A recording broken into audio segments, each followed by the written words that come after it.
नमस्कार साथियों।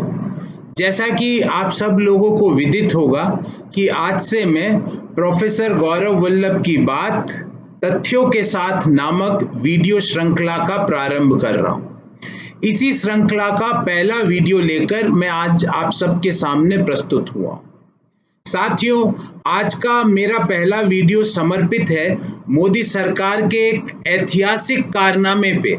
उन्होंने एक कारनामा कर दिखाया जो आजाद हिंदुस्तान में कोई नहीं कर पाया। उन्होंने डीजल के दाम पेट्रोल के दाम से आगे पहुंचा दिए। तो कल भी मैंने इस बारे में एक ट्वीट किया था और लिखा था, पहले बातें करते थे कि रुपये को डॉलर के बराबर पहुंचाएंगे और पहुंचा दिया डीजल को पेट्रोल के बराबर, और आज तो डीजल को पेट्रोल के आगे करवा दिया। तो बहुत हुई महंगाई की मार, अब की बार डीजल पेट्रोल के पार। ये आज का मेरा ब्रॉड थीम है।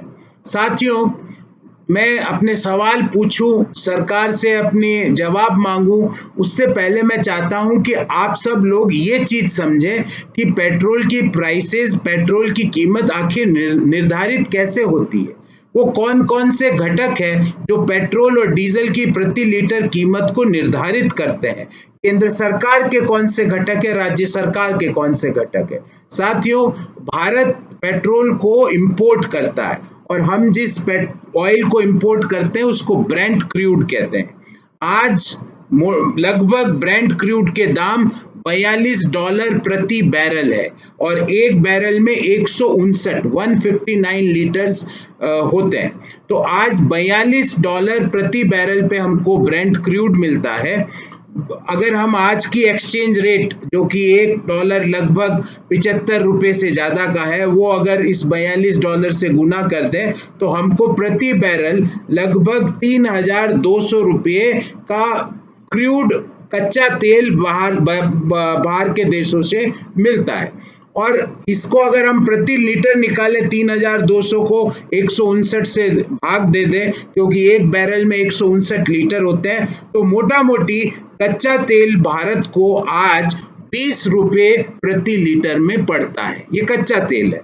अब इस कच्चे तेल को हमारी रिफाइनरीज प्रोसेस करती है, वो अपना उसमें प्रॉफिट जोड़ती है, उनकी डिस्ट्रीब्यूशन की कॉस्ट होती है। वो अगर हम सब इसमें 20 रुपए में जोड़ दें तो एक अनुमान के मुताबिक दिल्ली में पेट्रोल की कीमत 24 रुपये 62 पैसे प्रति लीटर और डीजल की कीमत 26 रुपये 4 पैसे प्रति लीटर के आसपास पड़ेगी। इसके अंदर अब केंद्र सरकार अपनी एक्साइज ड्यूटी लगाती है, जो आज पेट्रोल पर प्रति लीटर 32.98 रुपये, लगभग 33 रुपये हम कह सकते हैं, और डीजल पर 31.83 रुपये प्रति लीटर है, जिसको हम लगभग 32 रुपये। तो पेट्रोल पर केंद्र सरकार 33 रुपये की एक्साइज ड्यूटी प्रति लीटर लेती है और डीजल पर प्रति लीटर एक्साइज ड्यूटी 32 रुपये के आसपास होती है।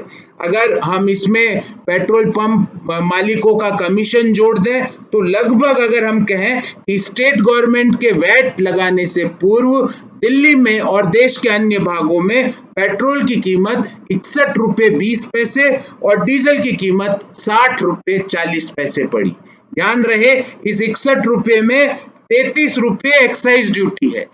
जो 60 रुपये 40 पैसे डीजल की कीमत है, उसके अंदर 32 रुपये एक्साइज ड्यूटी है जो केंद्र सरकार लगाती है।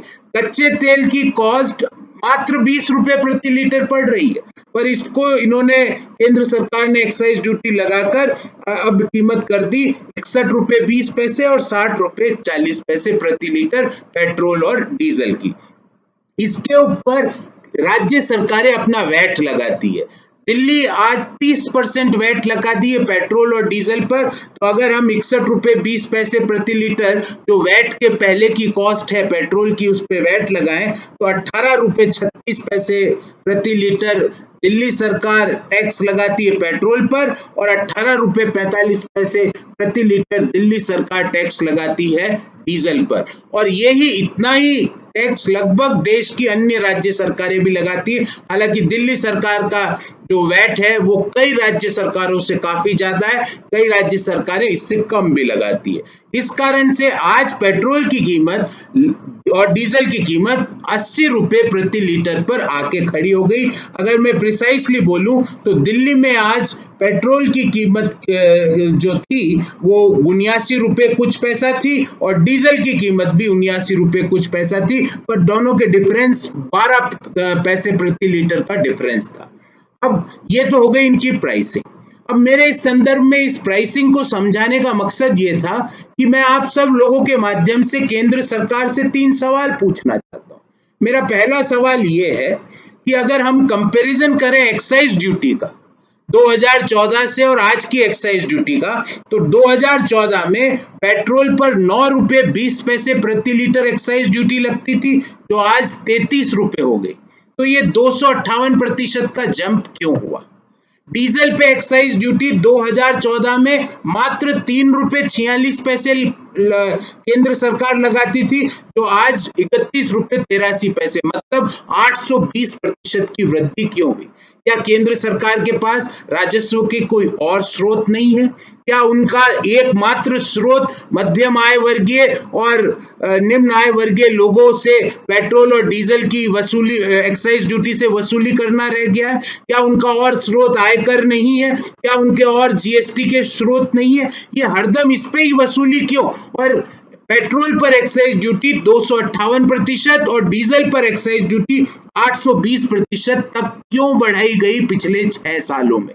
ये मेरा पहला प्रश्न है। और इस प्रश्न को समझाने के लिए मैंने किस तरह पेट्रोल और डीजल की प्राइसेस निर्धारित होती है, ये आप सबके सामने व्याख्या की। मेरा दूसरा सवाल है, आज हम एक बहुत बड़ी विपदा से गुजर रहे हैं। देश कोरोना के मध्य में है, कोरोना के केसेस लगातार बढ़ते जा रहे हैं। लॉकडाउन की वजह से भयंकर मंदी भी आ चुकी है। जो कम मंदी थी हमारी इकोनॉमी में, वो भयंकर मंदी में कोरोना ने बदल दी। और जहां देखो, जिस सेक्टर में देखो, वहां पे 2-3 खबरें आ रही है, या तो नौकरी जा रही है या सैलरी कट हो रही है। जब नौकरी जा रही है, सैलरी कट हो रही है और रिजर्व बैंक ने मुद्रास्फीति की दर 7.5 से 8% तक मानी है, तो इन सब को मद्देनजर रखते हुए आज जरूरत थी कि लोगों की कॉस्ट ऑफ लिविंग को कम किया जाए। पर अगर आप डीजल की कीमतें पेट्रोल से ज्यादा बढ़ा देते हो, डीजल पर एक्साइज ड्यूटी 820% तक बढ़ा देते हो, तो कॉस्ट ऑफ लिविंग घटेगी नहीं, वो बेतहाशा बढ़ जाएगी। क्योंकि डीजल से माल ढुलाई की लागत में वृद्धि हो जाती है। अन्नदाता जो जेनसेट यूज करते हैं, अपने ट्रैक्टर को चलाने में जो तेल यूज करते हैं, वो डीजल है। किसानों की कॉस्ट आप बढ़ा देते हो, आप माल ढुलाई की कॉस्ट बढ़ा देते हो, आप और तरह के जो यातायात के साधन है उनकी कॉस्ट बढ़ा देते हो। तो ये कॉस्ट ऑफ लिविंग, जब आपदा के समय पूरी दुनिया के देश कॉस्ट ऑफ लिविंग को कम कर रहे हैं, आप इसको इस समय क्यों बढ़ा रहे हो? और मेरा तीसरा सवाल है कि प्रधानमंत्री जी हमेशा 2014-15 में कहते थे कि मैं नसीब वाला हूं, इस कारण से, मेरे नसीब के कारण अंतर्राष्ट्रीय बाजार में कच्चे तेल की कीमतें कम हो रही है। सर, मई में कम हुई थी। ब्रेंट क्रूड की कीमत $15 से $20 प्रति बैरल तक पहुंच चुकी थी, पर आपके नसीब का फायदा हम लोगों को आप देते नहीं हो।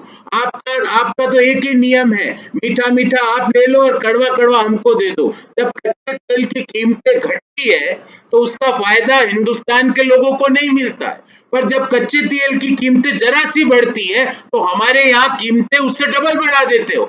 अब उसकी जो परसेंटेज इंक्रीज कच्चे तेल की है, उससे डबल परसेंटेज इंक्रीज हमारे यहाँ रिटेल प्राइस में हो जाती है। ऐसा क्यों? और चौथा और अंतिम प्रश्न ये है कि दुनिया में आपने एक कीर्तिमान स्थापित किया है।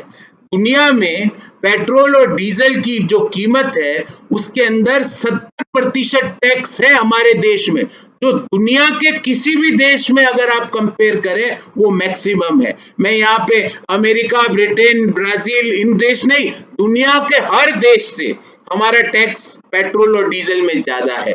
ऐसा क्यों सर?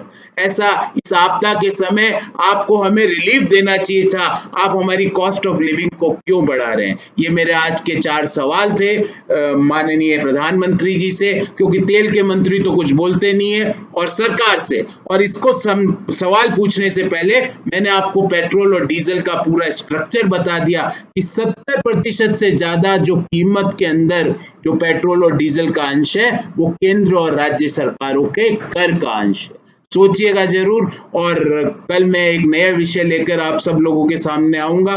तब तक के लिए बहुत बहुत धन्यवाद। आपने ये वीडियो देखा, बहुत बहुत धन्यवाद और आभार एक बार फिर।